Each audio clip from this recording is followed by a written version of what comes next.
Hello मित्र केम छे मारी channel में तमारुं स्वागत छे। सीताराम। चालो आज आपणे बनावशुं कच्ची केरीनी चटणी। चालो आपणे बनावीए।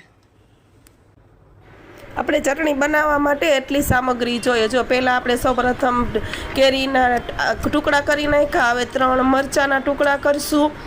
ત્યાર પછી આપણે 4 તીખી મરચી જે છે તે આપણે ચટણીમાં ભેળવવાની છે, તેથી મીડિયમ તીખું થઈ જાય એટલા માટે। પછી હવે આપણે નાખશું 10 થી 11 લસણની કળી, ચણાની દાળ, 1 ચમચી ખાંડ, 1 ચમચી મીઠું।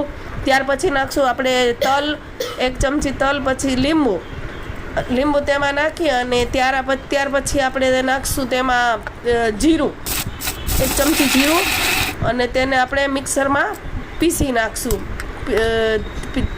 ધીમે પીસવાનું, એકદમ રાઉન્ડમાં ફટાફટ નહીં લઈ લેવાનું। ધીમે પીસી અને ખોલી અને ચમચીથી હલાવી અને 1 વાટકી તેમાં ધાણા મિક્સ કરી દેવાના છે।